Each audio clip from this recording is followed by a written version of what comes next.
Hello, and welcome to the Growth Mindset Podcast, your weekly dose of inspiration and exploration. Join me, your host, Sam Harris, as I discover how mindset can help you do incredible things through my conversations with the world's most interesting people, from tech billionaires to leading scientists, best-selling authors to notorious hackers. The goal is to increase our collective wisdom and attitudes to make us all happier and healthier, wiser and wealthier. Who doesn't want that?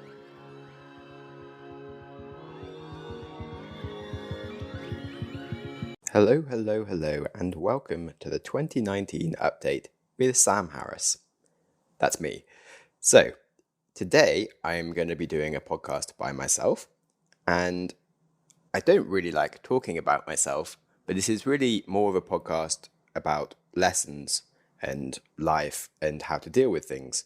And you may have noticed that I really like breaking down people's problems and going into their life story and seeing how they deal with things and like all the lessons we can learn from that. And I've had a lot of requests asking me more about what I'm up to. So I've done lots of really cool stuff over the last few years whilst running this podcast, and I haven't really spoken about it. And I just don't really like speaking about myself that much. And the idea of doing a podcast episode just on myself seems a little bit OTT. But under the format of actually, this is a podcast episode about you and how you can improve your lives through my stories, suddenly I've switched it and it's like, actually, yeah, I can do that. That's fine. It's not too self-indulgent. So this is a podcast about how you can improve your life through the medium of me talking about my life. So hopefully that works out for you and sort of sounds a bit better. Because, yeah, I don't like people that talk about themselves. Thus, I don't really do it that much. So I guess it's good to start with a bit of a background on me in case you haven't been listening to the podcast, or due to the fact that I haven't really spoken about myself that much on the podcast anyway. Well, over the last few years, I have been traveling the world. I went to Asia to start a business and that exploded and went badly. And because I don't like taking long haul flights, and I was already over there, I decided I may as well make the most of being there. I didn't have a reason to come home.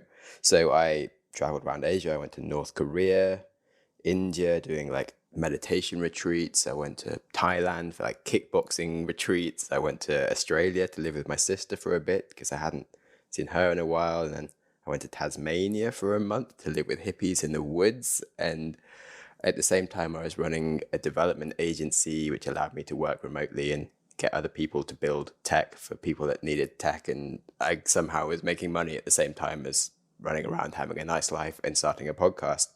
So that was all pretty cool.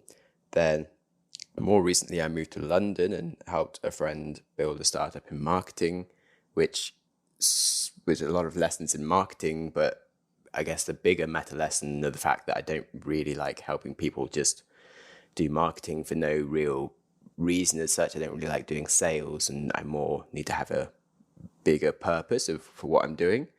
And like I really wanted to work with my friend, but I guess wanted to be doing something that aligned more with my own goals rather than just a business with a friend doing kind of cool tech stuff.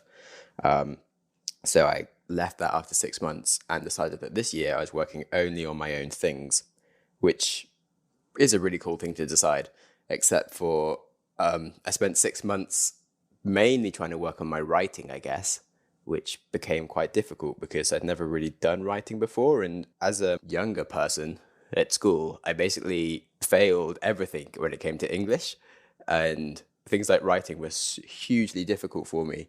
And so I was like, yeah, this is a great challenge to take on. I'll enjoy this. I'll get good at it and screw all my teachers who said I'd never be able to do anything in this kind of area. Like, I'm going to take it on. And well, it didn't go brilliantly well for the last 6 months. Turns out it's not that I'm bad at writing. It's just that I have too many ideas going on and I'm not very good at deciding or executing on it. And for 1 hour of writing, I'll have like 10 hours worth of ideas of more writing, or maybe books of writing that I need to do. And that's, it gets a bit overwhelming, and it's very much, I guess, I think I needed more of an actual coach to sit me down and be like, right, you need to do exactly this and work on specific things. But I didn't do that and made a lot of mistakes. But I'll go into those later. But that, I think, sets you up for where I'm kind of up to at the moment. And then why I sort of then decided to go and take on a boot camp out here in Israel. So I've moved to Israel halfway through 2019 because I've had a bit of I've reached this point, I'm not really doing things quite correctly, and this isn't quite how I wanted my year to be going. How can I make this an awesome year and still hit like some of my other goals? So one of my goals was to build a difficult application all by myself that does good for the world.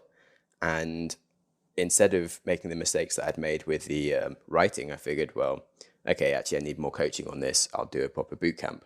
So I am doing a boot camp with Founders and Coders program, who run boot camps in London and Israel. And they're a great organization to check out. They are a not-for-profit and they don't charge fees up front. They manage to do that by being a peer learning system. So you are on the boot camp and you kind of help each other out as you're going along. But then afterwards, you have to come and teach for 2 weeks once you've done it. So all of the people that are teaching on your course are the people that did the course before, and they're doing it for free. So there's suddenly a lot less money required for the entire thing. And I kind of feel that it's actually a better system in general for learning, because whilst you're there, you're always working with other people. And so it's just the way that knowledge gets around all the students. It's just kind of viral in a way. It's like everyone teaches each other and you all kind of get there together. Whereas other boot camps, you kind of just try and work on your problems by yourself. And if you get really, really stuck, you try and ask the teacher, but then like they're busy because they're trying to work with everyone else. And instead of it's like one person dealing with many, it's everyone dealing with each other. And so, yeah, it's a really cool system and it's really, really good. And I'm a huge advocate of this. So anyway, I am doing a Founders and Coders course in Israel, which is actually a really cool thing to do. But if you already knew about me, you might know that I did a coding bootcamp almost 3 years ago, and I actually had a job as a React front-end developer for 3 months, and then I actually ran a development agency where I more didn't do the coding and got other people to build things for actual clients. So I built some stuff in medicine and blockchain, which was fun. Got to travel the world doing fun things whilst making tech happen. So why would I need to do a boot camp? Well, this comes down to two things. One was actually, I guess I was a bit depressed and lost and needed some kind of consistency in my life and to be doing something. I decided for 2019 I wouldn't take any kind of normal job and be stuck somewhere doing something for other people. So I've been trying to focus a lot on my writing, as I mentioned, and that's been really interesting, and I've learned a lot about myself. It's quite overwhelming listening to my brain and going like, oh God, Sam, shut up. I just need to write this one thing. Why can't I just do this one thing? Holy crap, I'm mental. And this has been a bit of a problem, and focus has been very difficult. And I also, instead of doing a real job, I've been doing random things across the country, and that's not really helped with consistency. It meant that I haven't had a place to live and have been in different parts of Scotland and stuff, and that's been quite unhelpful for my mental health and generally being a useful human. And also I had a lot of issues with anemia, so I would often have to go home. So even if I had a month off, instead of going and living by a lake in Italy or doing something really cool, I'd just go home to the middle of the countryside and be there waiting for test results and things, and that was quite frustrating. So yes, I've had kind of some issues, and it was a bit overwhelming trying to deal with my problems and not doing a very good job of it. So it's really useful when you do have things like this to actually just have a job or be somewhere where you have a reason to get up every day and do something with people and have some kind of purpose and meaning. So firstly, is just solving my problems with depression and things. It's just having a reason to be somewhere and do something is quite handy. On the subject of mastery and becoming really good at something, I reached what I would call a level of acceptable proficiency in coding, where I could code, but I wasn't getting any better. I mean, I could just code React front ends, and that's fine if I want a job doing that, and I could just do more of that. But I wasn't really developing all the rest of my skills. And I am now at a level where I could kind of teach myself, but then, I'd just be sort of depressed and sort of sitting around by myself, just teaching myself things. And I'm only going to do like an hour or two a day, let's be realistic, of teaching myself to program when I haven't got a reason to be doing anything or anyone telling me what to do. But being on a boot camp, I have to get up, I have to do 8 hours a day, and I'm constantly learning new things, and it's really, really useful for just getting instant feedback on what you do and don't know and developing yourself. So I'm just learning so much more on this course than I would be by not doing it, and that is super useful. And then secondly, the other great thing about doing this out here in Israel is that no one else really speaks English as their first language. And the course is all about peer learning and teaching each other things. And as someone that's actually quite good at coding, generally I do need to teach the rest of them a lot of the things.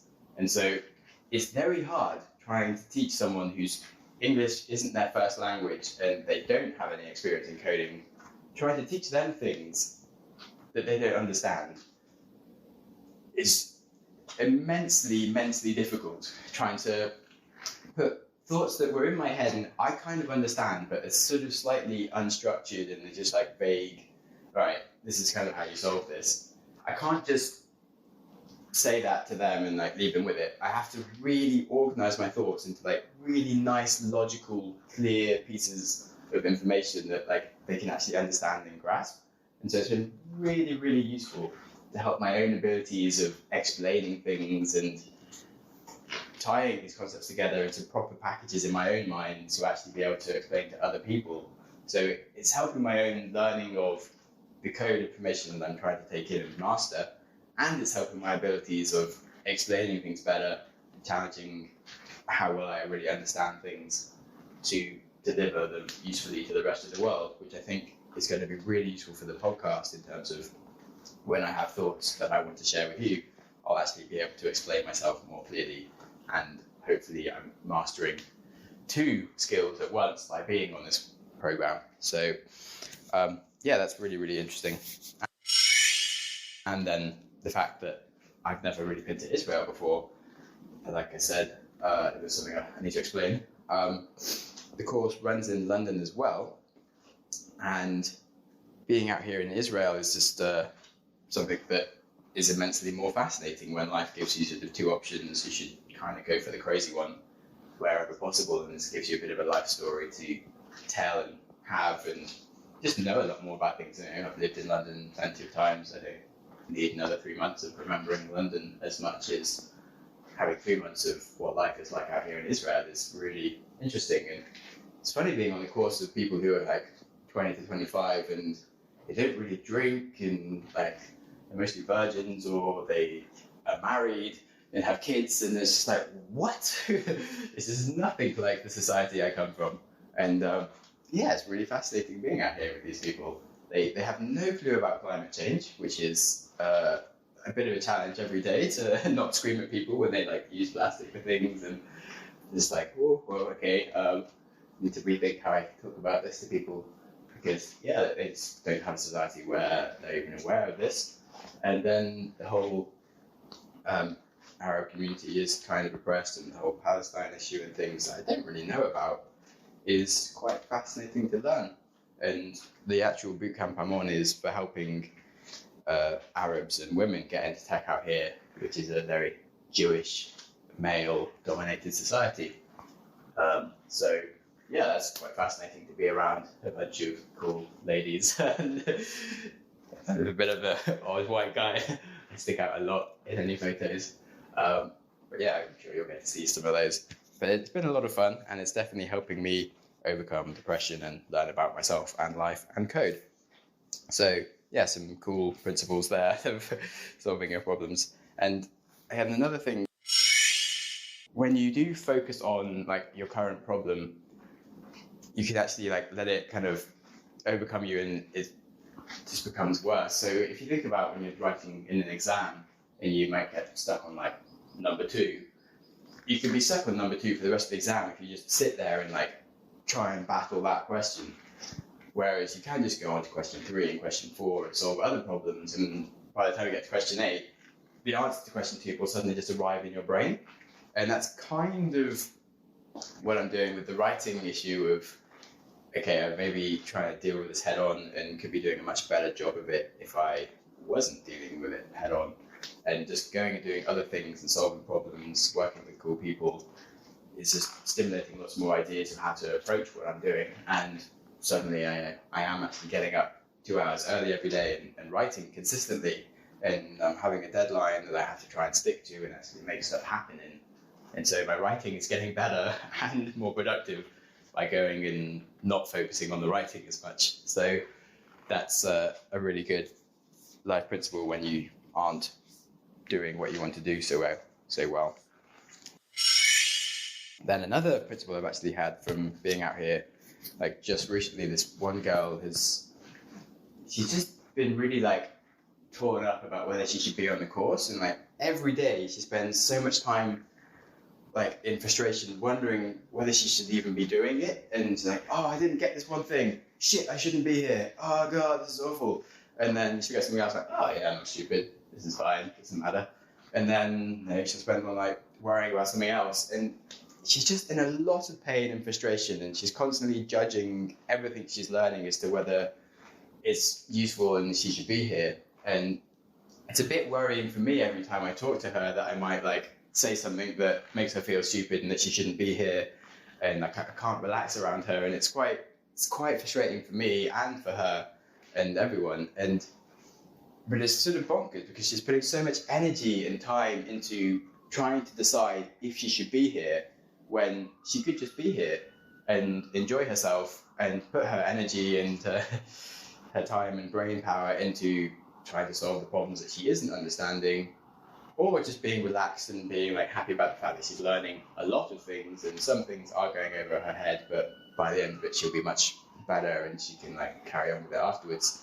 And so we had a bit of a conversation about this and was like, okay, just commit to being here for another 4 weeks at least, and just decide that you do the course, then we have a week off. You can like think about it from a better perspective if you've actually done half the course by that point, and you can decide if it's worth doing the rest of it. But you just don't need to worry about it for the next 4 weeks, and actually just be here and put your energy into being like someone that's solving their own problems, rather than trying to solve this problem of whether you should be here or not, because it's not helping anyone or yourself. And it was just really amazing to see how much stress was just able to come off her shoulders, and just for her to just chill out by thinking, okay, I am just someone that's on the course. I'm not this person that's like maybe here, maybe not. And it's just helped her so much, and me. And it definitely was just a life principle that I only kind of realized by helping someone else, because it's something that I actually get wrong myself a lot. But being able to tell someone else who has this problem, I'm like, oh shit, I should do this so often myself. Oh crap. So it's not like I'm a master of this, but it's really helped me think about this better. Hopefully it might help you as well when you're ever sort of thinking about whether or not you should be doing something, and realize that it's consuming all your time when you could just be doing the thing that you're doing and enjoying it a lot more if you weren't getting so overwhelmed by whether or not you should be doing it, because it's really unhealthy and causes a lot of anxiety and stress. I think that's a really, really big life tip. So try and just be present and not worry about things more often. Okay, cool. That, I think, covers being out here and why I'm in Israel and dealing with my problems and mastering stuff.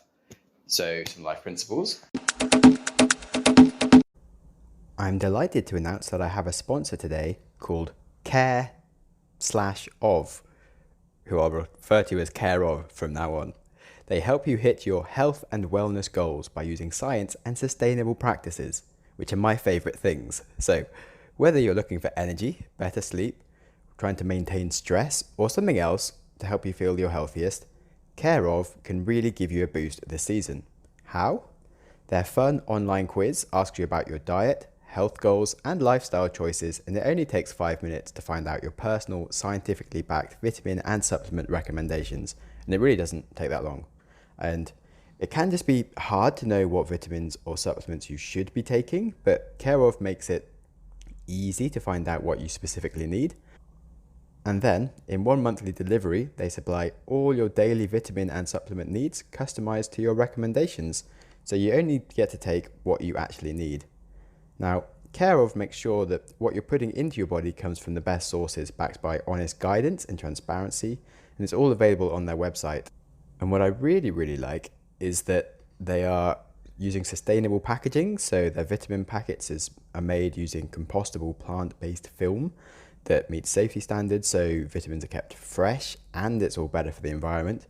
And then they also have lots of vegan and vegetarian supplement options available to match your needs. So if you are a vegetarian or a vegan like me, then you can get the things that you actually need to stay healthy. So for 25% off your first Care of order, go to takecareof.com and enter growth mindset. Again, go to takecareof.com and enter the code growth mindset, and the details will be in the show notes. Now on to the podcast. What am I doing with the podcast? So it's been going really, really well. I've been getting into the top 20 business things on iTunes for the past month. That's cool. I'm pretty happy about that. And yeah, getting a lot more people trying to be on the podcast and getting a lot more guests to come on. So it's going to be a lot of fun. And I've been getting into some really, really cool, deep conversations with people in the ones that were coming up. And it's been, ridiculously fascinating stuff that's sort of mind-bending and changing my life. And hopefully we'll do the same for you. And one thing I want to do is try and make the podcast better for people as a resource. And something that I find is a problem with podcasts that I listen to is that they are all very interesting, but I would like to have a bit more like something binding them together better of like topics and things. So I want to make my podcast be in series where I'll interview guests in a similar field about certain things and how to approach that. So like 5 episodes on how to start, grow a business and then sell it, or 5 episodes on coaching, or 5 episodes with Olympians or something. There's just like a bit more of a thing that binds itself together as like a chunk of knowledge, rather than just like one podcast that you can kind of listen to, enjoy, and then kind of forget. Because if you think about blog posts, you might read plenty of blog posts in a day, but you'll forget most of them. Whereas if you read a book, it's sort of like, at least it's bound together in a book and you feel there's some consistency going on. You might share it with a friend and say, hey, this was really useful, and you can actually talk about it. Whereas, small pieces of content, they kind of just go in and out your brain a bit more. So I want to actually bind things together into something that is more memorable and more useful. And hopefully these things could almost be like audiobooks in terms of their usefulness for people, and yet still be free and available to everyone. So that's something I want to try and do. I want to improve my own abilities at talking also. I have this problem where I talk too fast because I listen to podcasts on triple speed, which is really, really fast and means I get to consume lots of information very quickly. That's fun. But it does give me a warped sense of how fast people speak, because I get to listen to a hell of a lot more words at triple speed than I do any words at normal speed. And slightly messes up my brain. So I think I am speaking too fast myself, and also with guests. And if I could get them to slow down and myself, it would be a lot easier for more people to understand. Because being out here in Israel and talking to people, they understand English, but it's not perfect. So I have to speak really slowly and clearly, and every word has to be crystal clear. And then it's okay. And if I did that on the podcast, then more people in the world could actually listen to them and benefit. Like, I know I could not share my podcast with the people out here that I'm with, and they're really cool. And it would be great if they could listen to these podcasts. So if I can actually make them slower, I could share them with a lot more people, and that would be really nice. But it's probably going to be hard. So I am, committing to forcing myself to get better at it. And hopefully that's one thing from being out here and talking to these people every day in a slow, crystal clear manner will make me get better at doing. Now, this directly relates to the subject of mastery, because if I tried to get better at talking slowly in the UK, I'm not getting the instant feedback that I need to speak slower when I'm surrounded by people that understand me for the most part, and no one's really telling me to speak slower. Whereas if I'm surrounded by non-native speakers permanently who literally just don't understand me if I speak fast, then I'm constantly getting feedback immediately that I need to slow down. And that is how you get mastery on things, is where you permanently have an instant feedback loop that's always telling you when you're going wrong. So if you're trying to master something, try and find a way that you can get a feedback loop as quickly as possible that always points out your problems. And then that's how you get better at stuff really fast. And then what else? I am trying to get cool, awesome, insane guests as much as possible. And you can help me with this by giving me good ratings. That would be really, really nice and helpful if you do feel like you are enjoying the podcast or this episode or any of the things that I'm trying to do. That would help a lot, because having a bit of a nice profile on the podcast really improves the ability to get big, insane guests. And I mean, I already have a few, and it's going to be a really good season, and the podcast is getting better and better, but it will just get better faster if more of you leave reviews. So that would be really nice, and it always makes my day every time someone leaves me a review. And also just get in touch with me at any point in time. That's always really nice. I've had quite a few people now asking for help with things or sending me a message, and I always love to talk to you about things. So thanks everyone so far that's got in touch, and if you ever feel the urge, you can just email me or Twitter or LinkedIn or anything. They're all fine. On the subject of email, I do want to increase the amount of feedback that I am getting, and so I thought I should start an email newsletter to try and just distill some of the cool things that I'm learning about each week and make myself deliver useful information to people and provide useful resources for you. And at the same time, that way you'll have my email readily available in your inbox or in your contact list. And if you ever feel like you want to talk to me about anything, you can just instantly send me a message. So the feedback loop will be much faster and instant, because I really want to improve the podcast as much as possible. So again, this does relate to the subject of mastery. And running the podcast, initially, just editing all the episodes myself really helped me develop and get much better as a podcast host. I was getting instant feedback on how I was in the conversation and where I was going wrong and how I could have been improving my questions and getting more out of the guest. And just seeing how the whole path went based on the things that I said was really fascinating, and getting that feedback was really useful to make me improve. But then doing that for 50 episodes has really taken me a long way, and I'm so much better now as an interviewer. But it's now kind of limiting me because it's a bit of a process. It takes quite a long time, and it's taking up too much time to stop me from doing other things, and it's limiting the amount of podcasts I can do. And so I'm outsourcing that because I'm good enough at it to know if it's been done well or not. And I don't need to hear my podcast episodes like 8 times whilst editing it. And instead, I am now trying to get a different form of feedback. So when you're working on things that you want to master, you kind of want to work on like the hardest thing for you. And learning how to interview is no longer the hardest thing for me.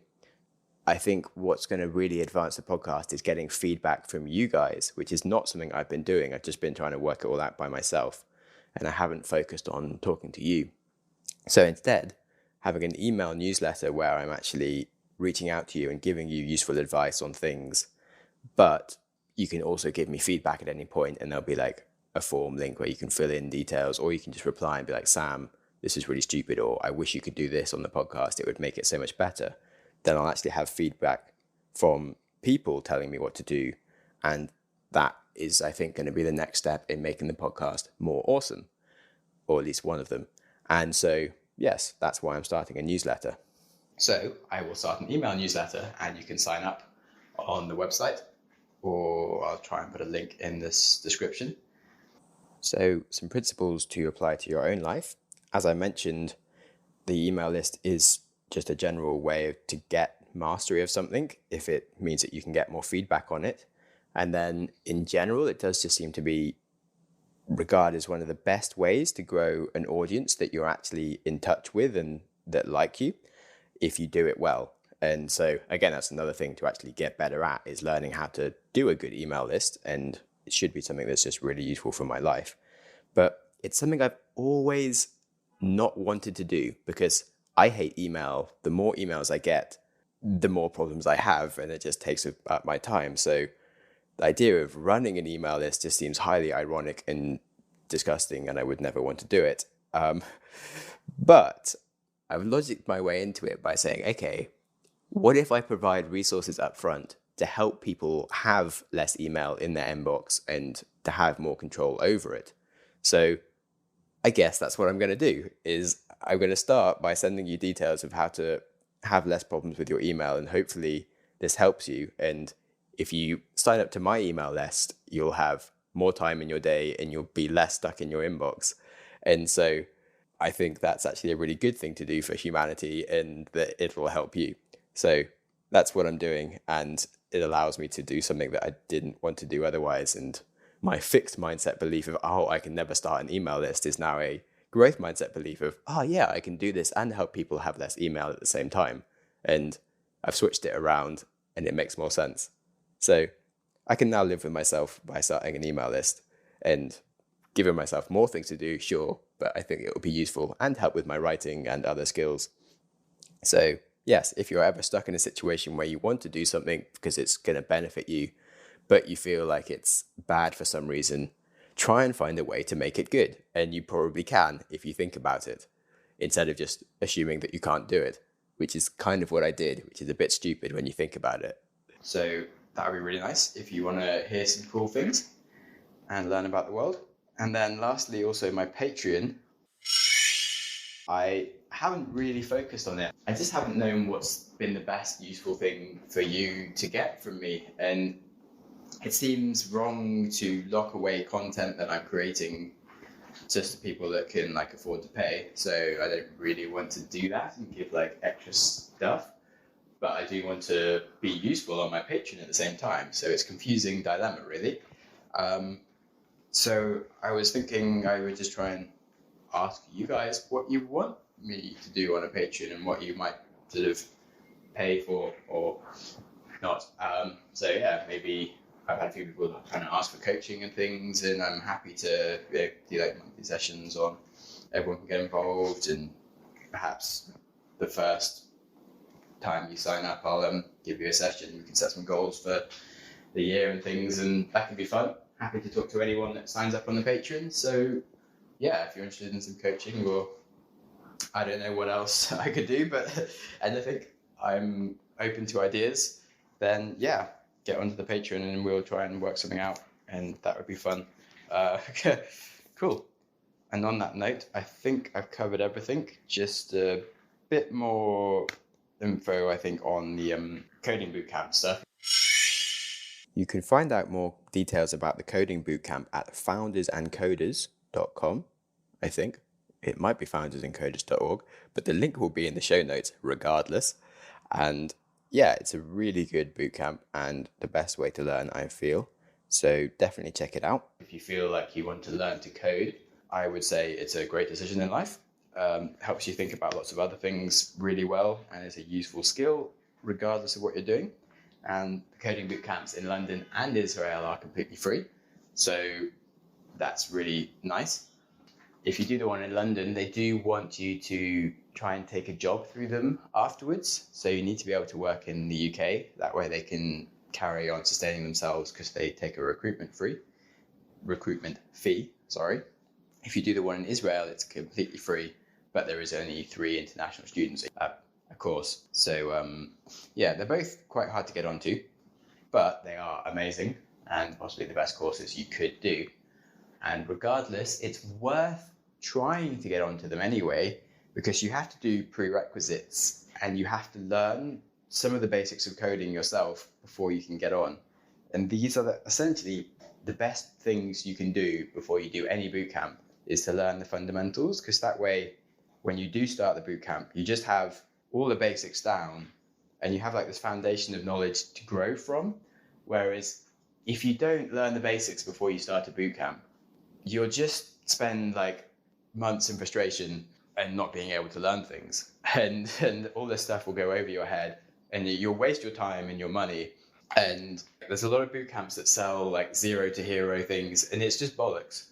Like the original boot camp that I did was like 0 to hero, and of the 11 of us that started, 2 of us finished. And that's because we learned some code before. And if you take a boot camp without knowing stuff beforehand, you're just going to fail. So even if you're going to go do a different boot camp, I would suggest forcing yourself to look through the prerequisites of these ones and do them anyway, because it's going to set you up for success in the rest of it. And that's just a good principle in any kind of thing that you're learning, is to actually have a bit of a foundation before you try and take more stuff on. And on that note, that's the end of the podcast. Get in touch if you want any advice on any of these things or getting involved with the boot camps. And I shall be doing some more series in the future. We will currently be having a series from me, where I'm going to do some more cool, awesome life tips. I did a really popular episode on the biggest life hack of 2018 last year that wasn't on any life hack list. So this year I'm going to do the same for 2019. I have some really big life-changing hacks that have helped me that I want to explain. And I have no idea why they're not on any life hack list, because it's really awesome and the world should know about it. So you can hear about that next week. So cool. I think that's everything. And have an awesome week. Enjoy whatever else you're up to. And stay tuned or miss out. But wait, there is one more thing that I need to talk to you about. As you may have noticed, I've really enjoyed asking people about kindness on the podcast. And it's really changed the way I think about kindness. And it's really brought the point home that actually a lot of it is just deciding to be a better person. And like watching Jordan Peterson, he talks about the fact that it's not natural to be kind. It takes a lot of work, and you don't just sort of do it by accident. It takes a lot of effort to be a kind person, but anyone can be kind. And so I'm really trying to make a point of being a nicer person in my life, and I'm getting a lot of benefit from seeing how to do this. But the end goal is really just putting your money where your mouth is and using your resources for good. So I have been putting my money where my mouth is. I have been donating to useful causes and helping people in other ways. Don't think I need to go into all the details of my personal stuff, but yeah, it's been really nice and I felt a lot better about this. And thus I am pleased to announce that I want to start promoting charities on the podcast that do really meaningful things. So you may have listened to the podcast with Dr. Niall McCann, who runs National Park Rescue, and they protect national parks and basically prevent the extinction of amazing wild animals in them. And they preserve the forests and trees which keep the planet alive. So you're helping with global warming and the general planet. So today I am going to promote National Park Rescue. And don't just take my word for it. I also have a word from Sir Michael Caine himself. The elephant, rhino and lion massacre is one of the great tragedies of our time. With 10 years to extinction for these remarkable creatures, we're losing the war on wildlife.